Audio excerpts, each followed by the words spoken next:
Hello everyone, my name is Cajun Lady. For those of you who aren't familiar with me, I am a Rosalina player from Long Island, New York. I have been competing in Smash Ultimate for the past 5 years, and I'm very much in my old person retirement redemption arc.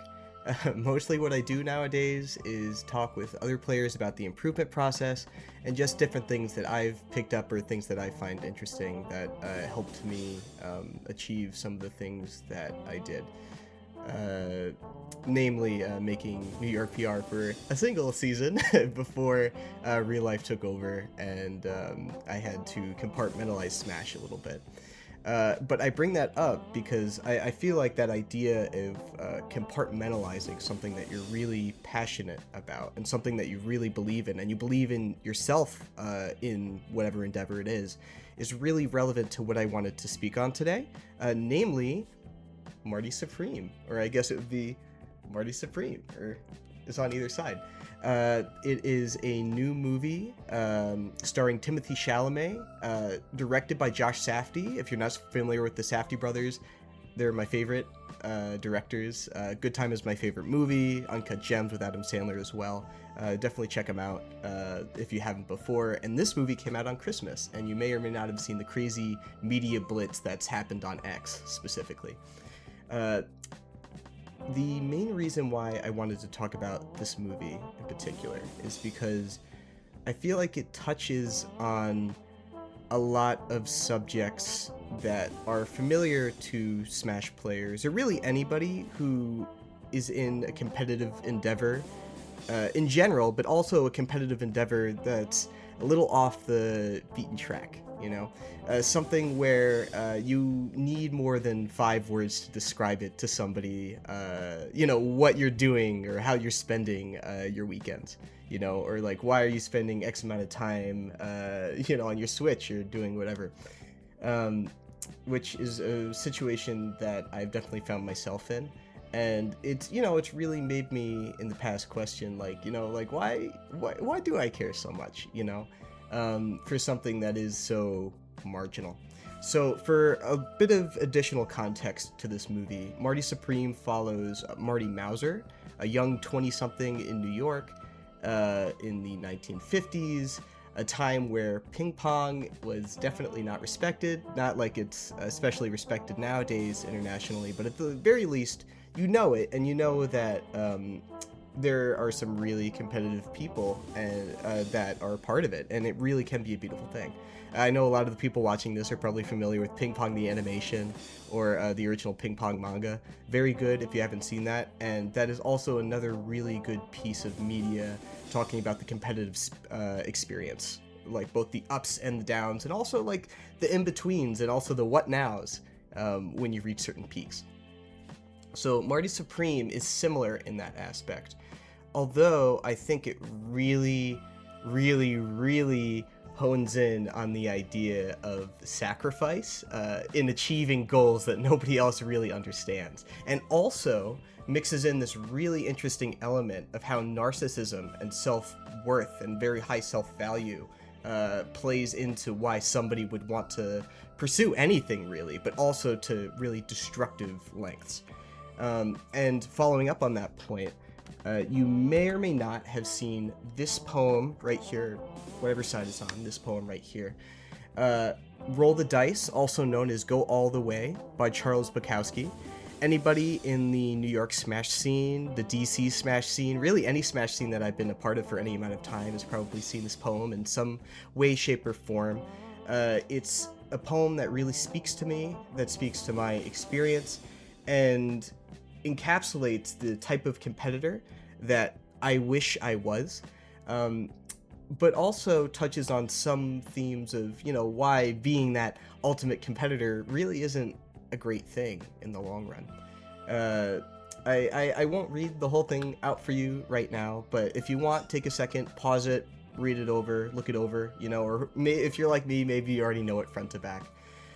But the main thing that I want to focus on really is this section of the poem right here where it's talking about sacrifice, right? So in the context of Charles Bukowski, the sacrifice that he's talking about, or the art, rather the art that he is sacrificing for, is what you're reading right now.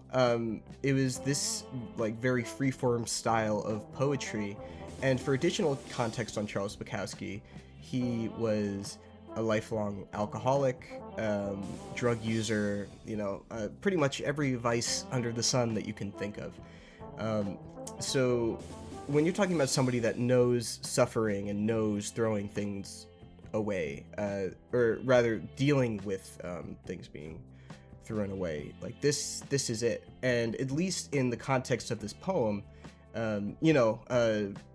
especially keeping in mind death of the author, just looking at the text, it seems like the author really, really, really deeply believes in whatever their proposed art form is, or their proposed form of expression is. I think that much is obvious. But there's also this tinge of like, do it, like you need to, it's necessary. You need to chase this, whatever your higher purpose is, right? Even if nobody understands. And even if it comes at great personal sacrifice, not only because the act itself is important to you deeply, but also the act of chasing it, the act of putting everything on the line or pushing everything aside for something higher than yourself is addicting, in a similar way to maybe like other addictions, whether they be material or not. And that is something that I definitely relate to, and I have done some very, in hindsight, stupid and regrettable things to do what I've done in Smash, and to achieve what I've done in Smash. And keep in mind, like, I haven't really achieved anything all that crazy. I think I said it in this recording or an earlier one, but I was New York State PR for a single season. Like, that's not, I mean, it's pretty good, but that's not anything like too crazy to write home about, right? But for the context of why that, for at least for me, that was so monumental, is like, that was the only goal I had for the 5 years that I was competing, right? And not just goal like within Smash, it was like, I would argue it was, for a good amount of time, like the main reason why I woke up in the morning, like it was pretty crazy. And just to further emphasize that point, and also going the theme of March Supreme and this poem of like really putting yourself in harm's way to achieve certain things. Like, I have this very specific memory. It's a memory because it was one of the first times I ever made payout at a tournament. It was in Northern Virginia. I was in college. This was a few years ago. It was one of my big, what I consider breakout performances at this local called Smash Tag that's no longer around, like so many other locals, unfortunately. It was Martin Luther King Jr. Day, or at least maybe it was the following day. Point is, it was a holiday weekend. By the time that I got to the metro, it's the DC metro that connects to Northern Virginia, it was closed. And it was like, no big deal, I'll get like an Uber. So it's probably around like midnight, 12:30. I ended up staying in this metro station for 4 to 5 hours. Like, I finally got somebody to pick me up at like 5 a.m. or something. It was something ridiculous.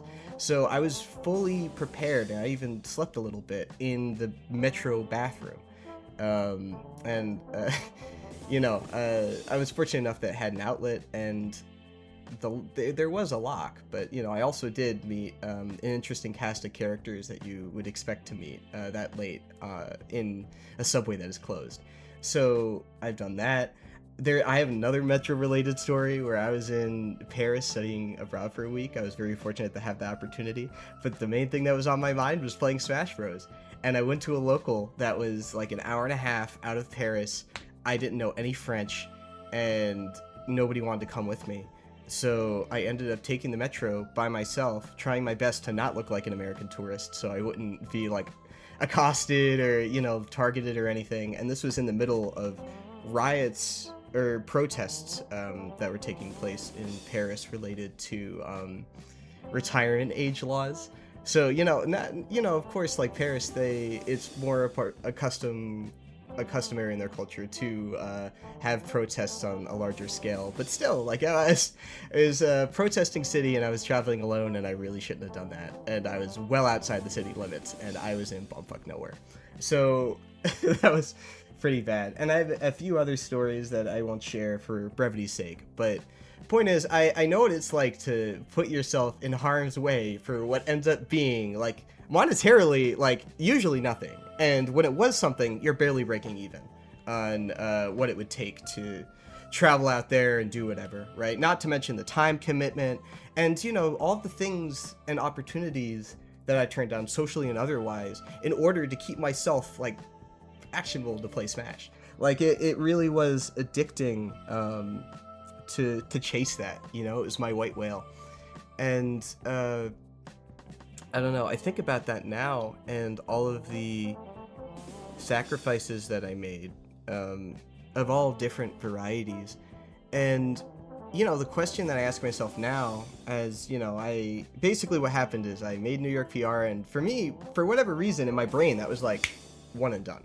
And it was really interesting because I would talk to, it was like a switch flipped, and I would talk to other people that had made PR and, you know, tri-state and other regions, right? Or people that were in like a top level or really pierced that high level in a way that I hadn't.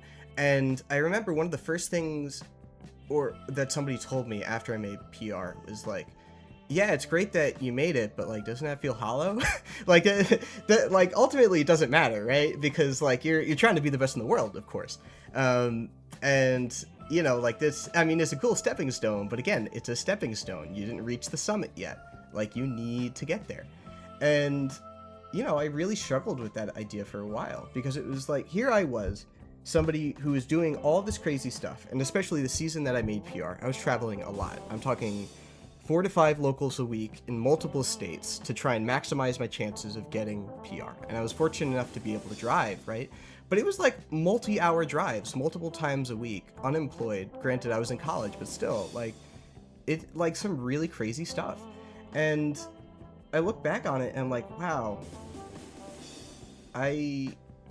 like, all it took was, like, I got to the stepping stone, or for whatever others is a stepping stone, but for me, that's my summit. Like, that's it.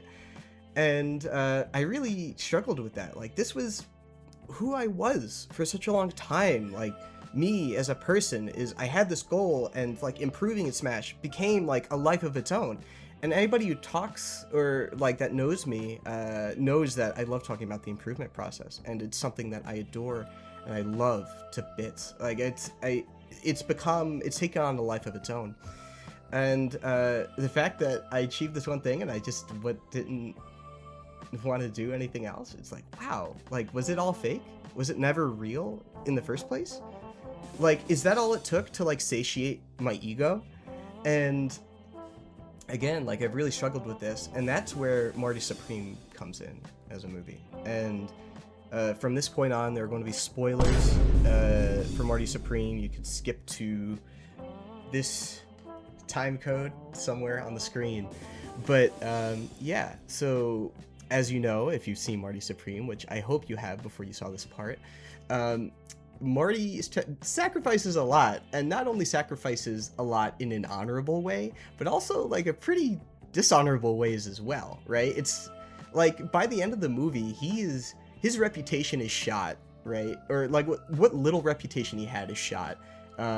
He's like less of a man, you know, in the traditional sense. Like, he's been beaten down, and he's only able to make it to Tokyo by like or I guess for lack of a better word, kowtowing to Mr. Wonderful. Of course, I forget his character's name. I think it's Harry or something. But you know, he gets paddled, right? But not only paddled, but paddled by the same model of paddle that lost him the championship in London, that he perceived as being the enemy, or being the reason that he lost, and not his opponent outplaying him. Like, he saw it as circumstances outside of his control. Again, like another example of his ego and narcissism, and, you know, I won't get too into that. But we finally get to this point in the movie where he's in Japan, and he's informed right before this exhibition match with Endo, his main rival, that he can't participate in the championships in Japan. The whole reason why, like, we have spent the past 45 minutes of the movie, like, almost getting killed, screwing people over, like, everything. Like, it's life-changing circumstances have happened because he wanted to get to Japan to you know, at least, like, prove himself, right? Like, he made all these sacrifices not for anything guaranteed. In his mind, it was guaranteed, but it really wasn't. And he didn't even get the chance to do it. He went all the way to Tokyo, only to be told, well, in Tokyo, yeah, we can't swing that, boss. Sorry, you're not special. You're like everybody else, man. That's it. And what does he do? He's like, okay, fuck it. I'm going to move the goalpost. Who gives a shit? I don't care. Like, it's like his summit, like we were talking about before, his summit started with, like, I'm going to be on the Wheaties box, and I'm going to have my own brand of orange ping pong balls, and I'm going to be an American hero, and it's going to be awesome, right? And then it became, okay, that deal fell through, right? I'm not getting the ping pong balls, you know, because of, like, circumstances and reasons that are discussed in the film or shown in the film, right? But at the very least, like, I could be in Tokyo, and I could beat Endo, and, like, that's the crescendo of my story, and that's where it all comes together, right? And then it's like, okay, I can't participate in the championships in Tokyo. And that also means I can't get the prize money to pay my way out of debt. Like, debt from all over the place. All these different lines of debt. So, you know, like, I guess this is it. Like, it's going to be this exhibition match. I'm going to have to kiss the fucking pig, and that's how my story ends. And then he goes, no. You know what? Fuck it. One more shot. Let's do it. And then they do the exhibition match, right? Keep in mind, none of it's regulation, right? And he was complaining about it. Marty was complaining about it before the actual real match happened. He was like, I'm not wearing the right clothes. You know, we don't have the right flooring. We got mic wires all over the place. It's just none of this. It's a fugazi. It's fake. It's not real. And he, in his mind, changes it to like, okay, no, this is the championship. Nothing else matters. This is it, man. And they do it, and he barely wins this show match that doesn't matter, that only happened because he whined. And he gave up the last bit of his self-respect to get this match, you know? And at the end of the day, nobody really cared, you know? It's like, if you look at Endo's face, like, Endo doesn't care. And Endo is like a real, what we would consider like traditional, true competitor, where it's, you know, he put himself in a very good position to succeed with the type of pedal that he was using. He overcame crazy struggles, you know, like he lost his hearing at 16 from the Tokyo air raid, right? And he's representing a country that is just being pulled out of the horrors of World War II. And not only that, but like being branded as the losers, right? If we want to simplify it like that, of course, like the horrors of World War II and all the different parts of it, but at least in the universe of Marty Supreme, and we're talking about the identity of a people, they see themselves as losers, right? This guy is representing his people in a time where they really need it. Like, that is a champion. He has the heart of a champion, you know? And Marty is not a hero. He's not. The only person's hero that he is himself, and maybe his baby mama. But even then, that's not love. That's narcissistic charm, you know? That's like really intoxicating and pulls people in. It's that energy. But it really is that level of narcissism that got him to Japan, right? Even if it wasn't the way that he envisioned, and even if he's still in debt, right? Like, that's it. And he got his one win after shifting the goalpost and moving his summit all the way down to like the foothill, right? Where like that win really means nothing. And for him, that was enough. That was enough. And then it's like, okay, I have a kid now. And like the movie, of course, like it go any way, right? But the implication, or one of the main implications, is that like he's going to try and dedicate himself to his kid, and he's going to be a young father, and he's probably not going to do a great job at it, but like at least it's not ping pong, right? And you know, of course, the beginning of the movie with one of my favorite transitions of all time, when they have like the sperm race into the egg, and then the egg transitions into the Marty Supreme ping pong ball. You know, really showing that his son is a surrogate for ping pong and vice versa. You know, so yeah, that's just that whole idea of moving that goalpost to tame your own narcissism. I think a lot of people can relate to that. I could definitely relate to it. I've done some pretty crazy self-sacrifice stuff, and stuff that I probably never do again in my life, because now, thankfully, I'm at a point in my life where, you know, I'm not living for just myself anymore, you know? Like, I'm living for the people around me, friends, family, and again, I moved my goalposts, and yeah, like, you know, ideally, like, you know, I could have been like a top player in my character, I could have been globally ranked, whatever, but I just don't really feel it. And I'm starting to learn that that's okay, and it's pretty interesting. So yeah, thank you for checking this out. I'm not really sure what the point of this was. I just felt that it was really important to get this out there.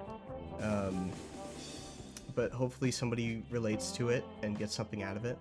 And it was also a nice excuse to test out my camera and my microphone. And hopefully you enjoyed. And yeah, have a nice day.